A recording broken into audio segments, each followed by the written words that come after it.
विद्यार्थियों सुप्रभात।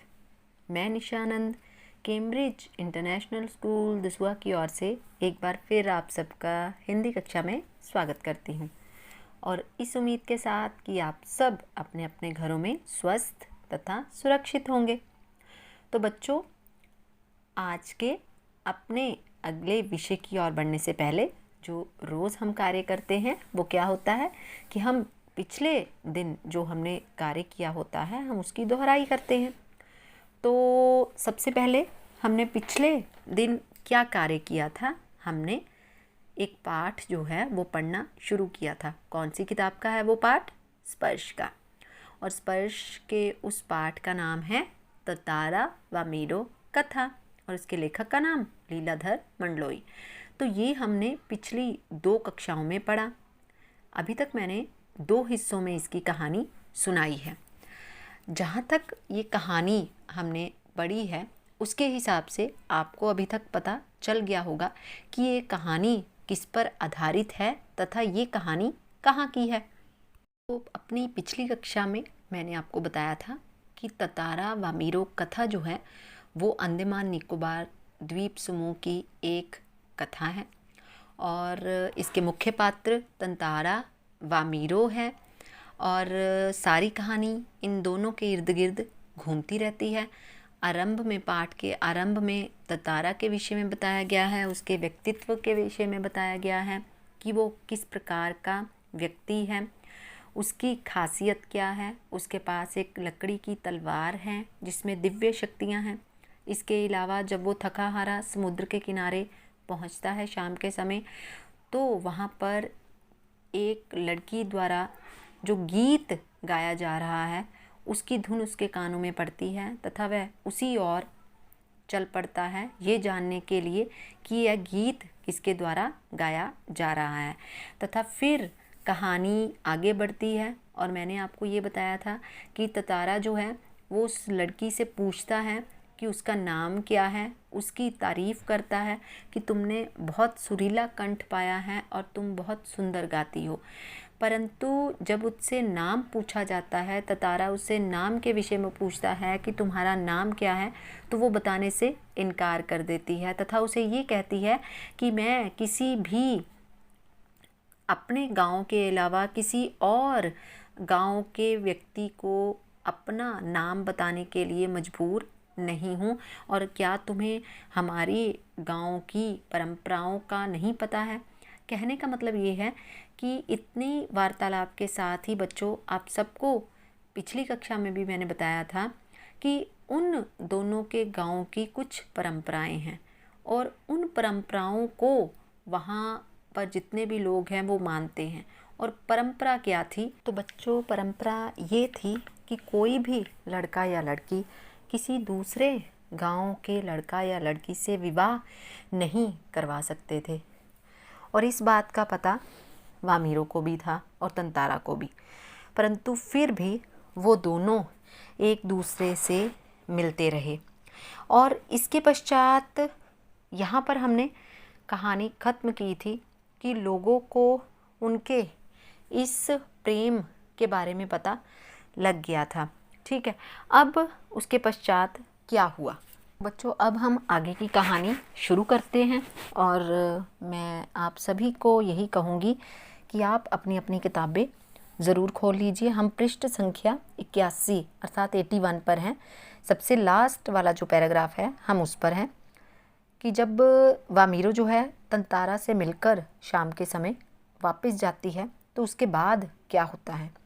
दोनों रोज़ उसी जगह पहुंचते और मूर्तिवत एक दूसरे को निर्निमेष ताकते रहते। मतलब दोनों रोज़ उसी समुद्र के किनारे एक दूसरे से मिलते थे और चुपचाप एक दूसरे को देखते रहते। बस भीतर समर्पण था जो अनवरत गहरा रहा था। लपाती के कुछ युवकों ने इस मूक प्रेम को भांप लिया। मूक प्रेम मतलब चुपचाप। मूक का मतलब होता है चुपचाप। भांप लेना का मतलब होता है जान लिया। और खबर हवा की तरह बह उठी। मतलब लपाती के, मैंने आपको पहले भी बताया था कि ये लपाती जो है वो गांव का नाम है और वामीरो लपाती गांव की थी और तंतारा पासा गांव का था।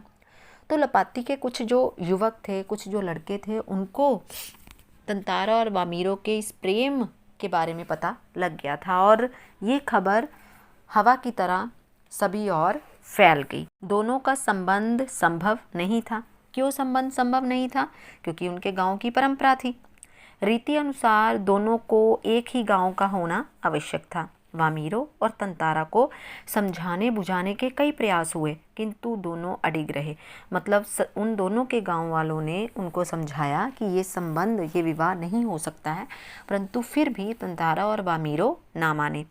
वे नियमता मतलब रेगुलरली, नियम अनुसार लपाती के उसी समुद्री किनारे पर मिलते रहे और अफवाहें फैलती रही। लोग उनके बारे में तरह तरह की बातें बनाते रहे, परंतु फिर भी दोनों उसी स्थान पर रोज मिलते रहे। अब आगे क्या हुआ? कुछ समय बाद पासा गांव में पशु पर्व का आयोजन हुआ। पशु पर्व जैसे एनिमल्स का फेस्टिवल वहाँ पर मनाया जाता था। उसमें होता क्या था? पशु पर्व में रिष्ट पुष्ट पशुओं के प्रदर्शन के अतिरिक्त पशुओं से युवकों की शक्ति परीक्षा प्रतियोगिता भी होती है। वर्ष में एक बार सभी गांव के लोग हिस्सा लेते हैं। बाद में नृत्य, संगीत और भोजन का भी आयोजन होता है।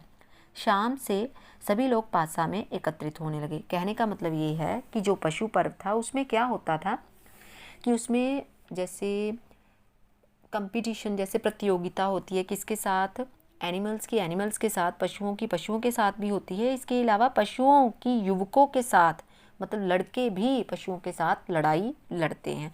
और फिर बाद में भोजन का प्रबंध भी वहाँ पर, नृत्य, संगीत सब कुछ होता है।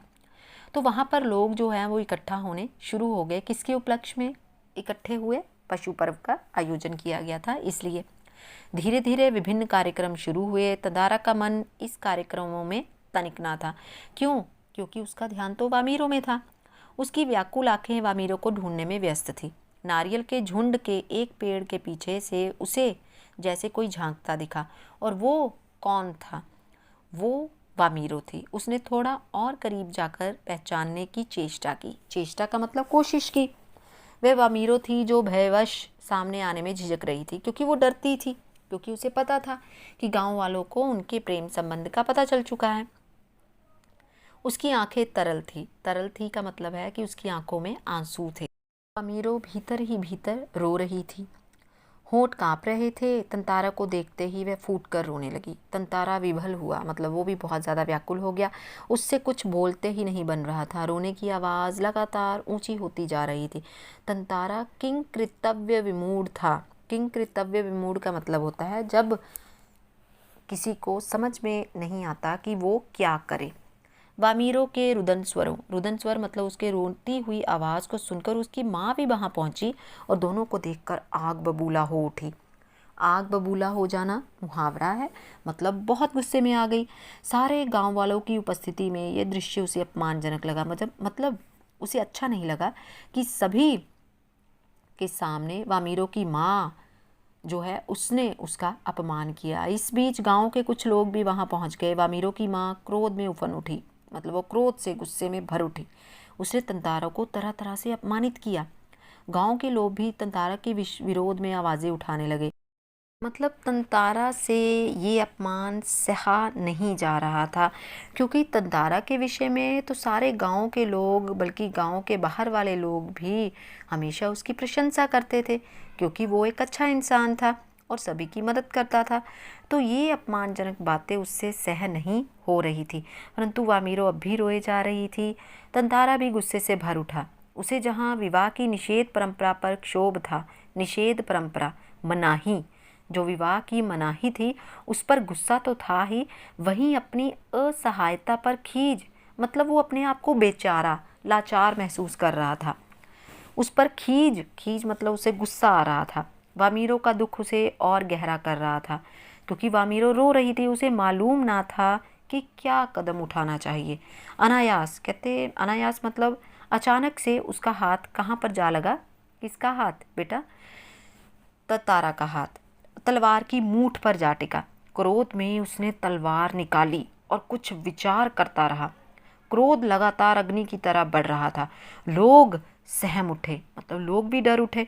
एक सन्नाटा सा खिंच गया। सन्नाटा सा खिंच जाना मतलब सभी लोग जो है वो चुप एकदम चुप हो गए थे। जब कोई राह ना सूझी, मतलब कोई रास्ता ना मिला, तो क्रोध का शमन, क्रोध को नष्ट करने के लिए, उसका खात्मा करने के लिए उसमें शक्ति भर उसे धरती में घोंप दिया। मतलब उसने अपनी पूरी ताकत से, जो उसकी तलवार थी, उसे धरती में घोंप दिया और ताकत से उसे खींचने लगा। वह पसीने से नहा उठा, सब घबराए हुए थे। वह तलवार को अपनी तरफ खींचते खींचते दूर तक पहुंच गया। वह हाँफ रहा था। अचानक जहाँ तक लकीर खिंच गई थी वहाँ एक दरार होने लगी। दरार मतलब क्रैक पड़ने लगी, मानो धरती दो टुकड़ों में बंटने लगी हो। एक गड़गड़ाहट सी गूंजने लगी और लकीर की सीध में धरती फटती ही जा रही थी।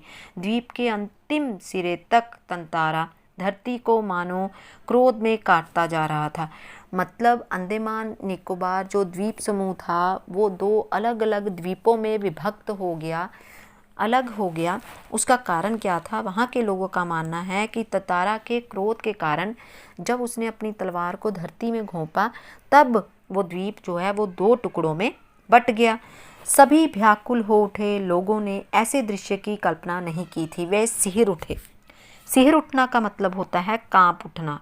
उधर वामीरो फटती हुई धरती के किनारे चीखती हुई दौड़ी जा रही थी।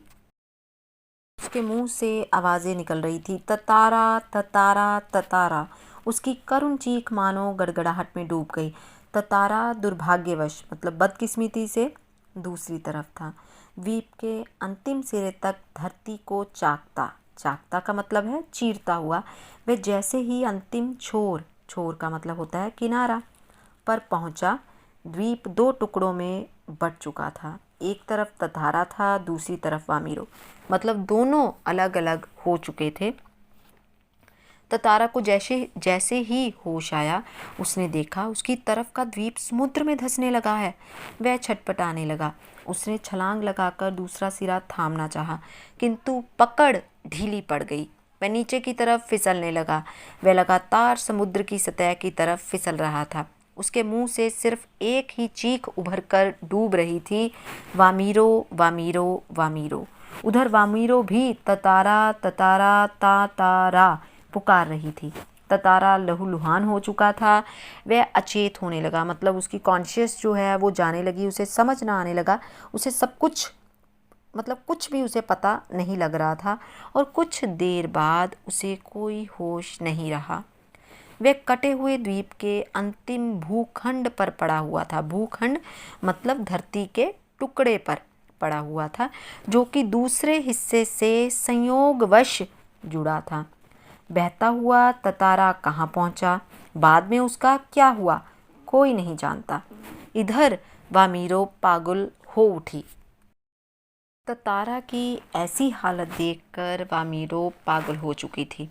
वह हर समय ततारा को खोजती हुई उसी जगह पहुंचती और घंटों बैठी रहती। उसने खाना पीना छोड़ दिया था। परिवार से वे एक तरह विलग हो गई। विलग का मतलब अलग हो गई थी। लोगों ने उसे ढूंढने की बहुत कोशिश की, किंतु कोई सुराग ना मिल सका।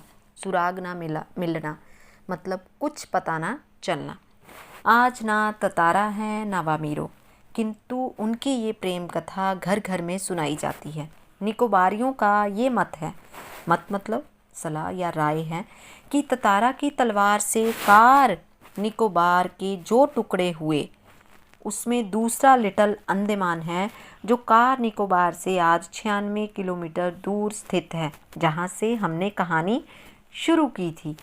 निकोबारी इस घटना के बाद दूसरे गांव में भी आपसी वैवाहिक संबंध करने लगे। ततारा वामीरो की त्यागमयी मृत्यु शायद इसी सुखद परिवर्तन के लिए थी। तो बच्चों, अब हमारे विषय की समाप्ति होती है, लेकिन विषय की समाप्ति के साथ मैं आपसे कुछ प्रश्न पूछना चाहूँगी कि ये कहानी हमने पढ़ी और इस कहानी के माध्यम से हमें कुछ संदेश भी मिलता है। वो संदेश क्या है? वो संदेश आप अपने अपने दिमाग में तभी सोच पाओगे या सीख क्या मिलती है वो तभी बता पाओगे अगर आपने कहानी को अच्छे से सुना तथा पढ़ा है। अगर नहीं पढ़ा और सुना है तो अब भी जो शेष रहती कहानी है वो दोबारा से आप ज़रूर पढ़ना, क्योंकि ततारा और वामीरो कहानी के माध्यम से लेखक ने ये बताने की कोशिश की है कि परंपराएं जो हैं वो लोगों की भलाई के लिए ही बनाई जाती हैं, लेकिन कभी कभी अगर उन्हीं परंपराओं से लोगों की भलाई ना हो तो ऐसी परंपराओं को रखने से या मानने से कोई भी लाभ नहीं होता है।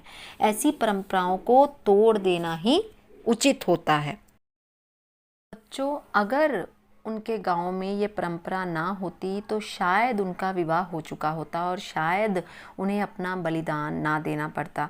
तंतारा और वामीरो दोनों अलग हो गए, लोगों ने उनके रिश्ते को स्वीकार नहीं किया, जिसके कारण दोनों विवाह सूत्र में नहीं बन सके।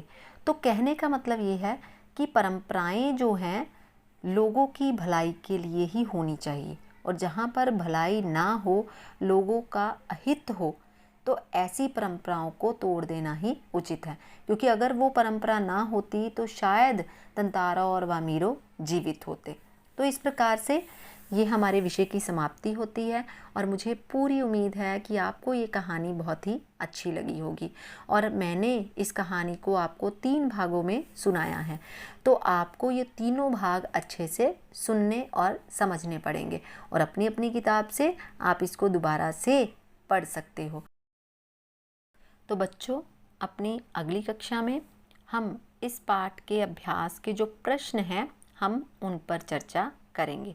तब तक के लिए आपका ये काम है कि आप इस पाठ को अच्छे से पढ़ना ज़रूर। और अंत में बस यही कहना चाहूँगी कि अपनी अपनी सेहत का ध्यान ज़रूर रखना।